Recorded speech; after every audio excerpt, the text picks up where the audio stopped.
wondering where he's been, here he is, Jerry Seinfeld. Thank you. Pretty good opener, right? Jerry Seinfeld is one of the greatest design critics of our time, but of course, he didn't have to go to school for it.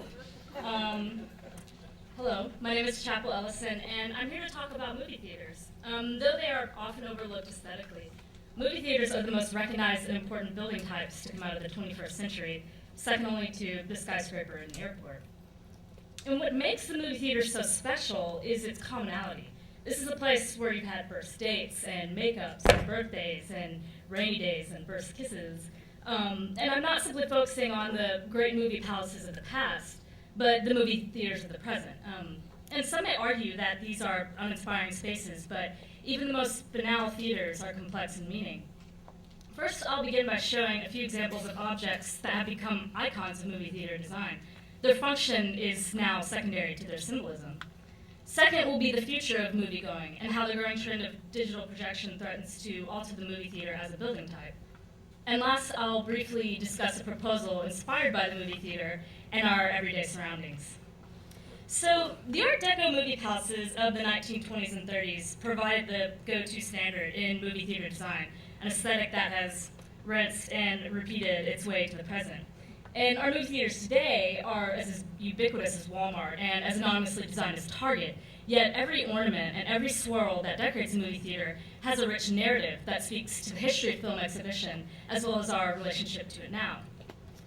And you can start to see these symbols I'm referred to even in the carpet of movie theaters design. Pretty astonishing. So to give a more specific example, the marquee. On the left is a marquee built in 1926, while on the right is a marquee built in 1996.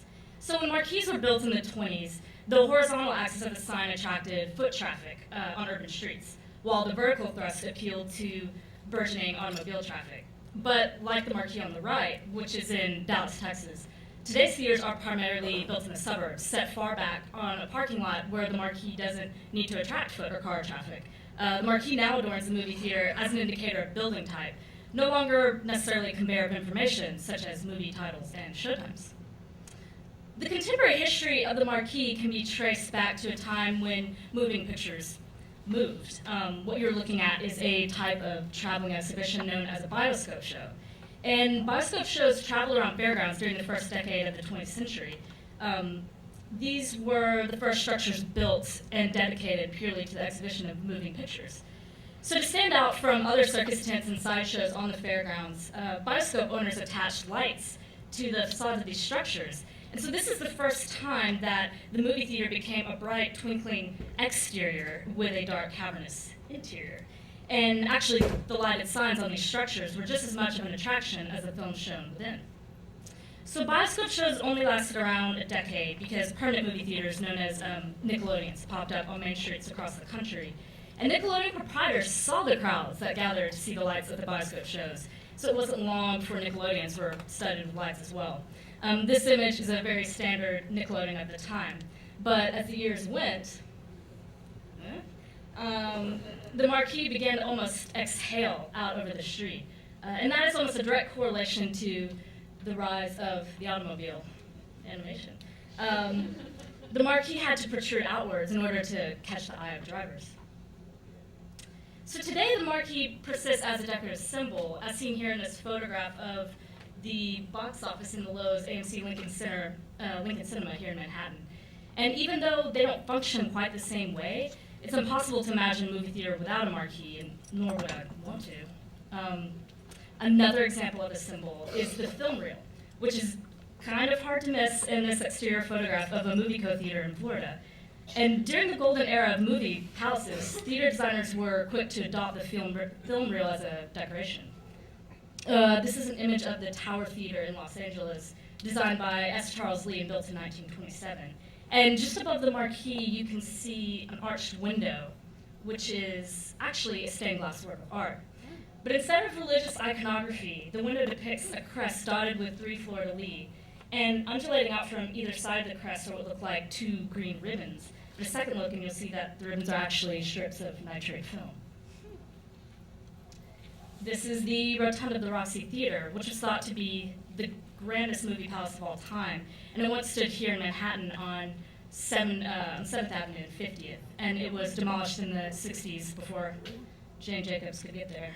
Design joke. The Roxy was designed by Walter Allschlager and built in 1926, about 7 months before the Tower Theatre that I just discussed. Now you may notice that gigantic rug, which was said to be the world's largest at the time. It weighed 2.5 tons and was 58 feet in diameter at its largest point. And it would have cost about $200,000 today. In this overhead shot, you can see the Roxy R in the middle, but instead of the standard border common for most Oriental rugs of the time, the rug is edged with film reels and strips of nitrate film snaking around each other. And sadly, no one knows what happened to the Roxy rug, and it is apparently much easier than I thought for a 2.5-ton rug to disappear. So even with the threat of digital cinema to overtake actual film, the film reel as a symbol persists. It is and might always be the mascot for movie theaters, even when its function is deemed relevant. It's impossible to divorce moviegoing from these symbols. They're extremely powerful because they not only demarcate a space, but they engender a certain nostalgia in all of us. Movie theater designers cannot and should not abandon these symbols. And so I encourage you to really look around your local theater, no matter if it's an AMC or if it's an independent theater, and see just how prevalent these objects are in the carpet patterns, painted on the walls, and adorning wall sconces. So moving on to the future of moviegoing, the movie theater is a contradictory space. While it desperately clutches to this aesthetic of the past, it is also dependent on technological advancements for the future. So on the night of November 14th, 2000, journalists convened at Manhattan's AMC Empire Theater for a screening of the romantic comedy Bounce, Oscar winning. While nothing about the film itself was revolutionary, it was the first major motion picture projected through satellite transmission. Little evidence exists of this press conference, except for this astonishing photograph that shows all the executives from the companies involved in the digital screening tossing film reel carriers into a garbage bin labeled obsolete. A little premature. But in talking with current movie theater designers today, many have told me that we aren't far off from a wholly digital movie theater where projection booths are no longer needed. Instead, a digital projector would be just mounted within the theater itself. So that's where I kind of like you to ask yourself, is a movie theater without projection room still a movie theater? For me, the answer is no. It's no better than a glorified set of conference rooms that happens to have stadium seating. But it's not necessarily a bad thing, it just simply does not fit into the building type that we've come to know. And as I said earlier, what draws me to movie theaters is how they've always been designed for the everyman's night out. If you don't want to talk about the weather with someone, I can almost guarantee you could discuss going to the movies. And this makes me wonder how many other everyday spaces we overlook. So I propose a website or an app simply titled Public Tours. And this would be a forum for anyone who wants to share an audio tour of an everyday space. Users are invited to record and upload a narration of space they visit on a regular basis. And here you can see examples of everyday spaces that would be perfect for analysis. Walgreens, Starbucks, chain restaurants, places where so many design flaws, imperfections, and quick fixes go unnoticed. So once uploaded, an audio tour will become part of the Public Tours community where it can receive comments and ratings and have that real community feel. Listeners will have the chance to see a space for the first time through someone else's eyes.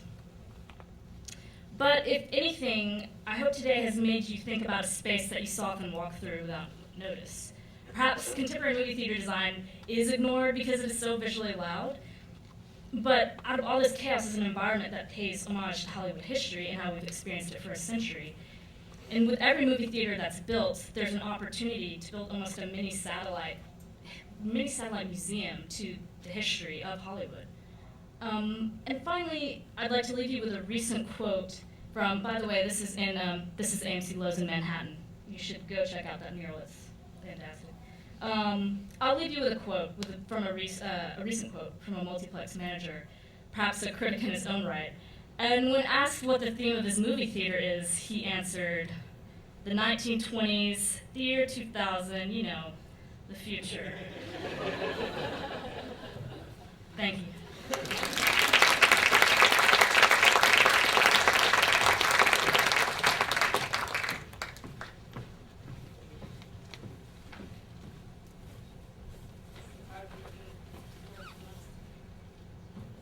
Welcome to the lounge. That's water, that's not a microphone.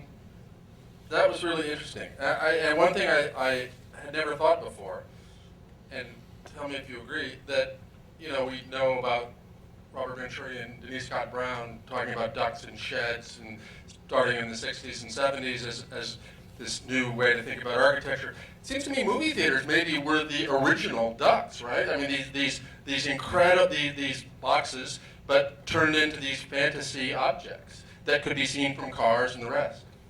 Yes and no. Is this on? No. Should I yell?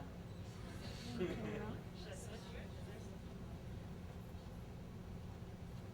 Like, depending on me to figure this out. Hello? Yes and no. They kind of are decorated sheds because they literally were boxes where lights were applied and almost pasted on.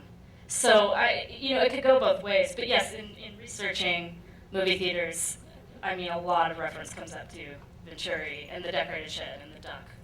Absolutely. There's a lot of Vegas references.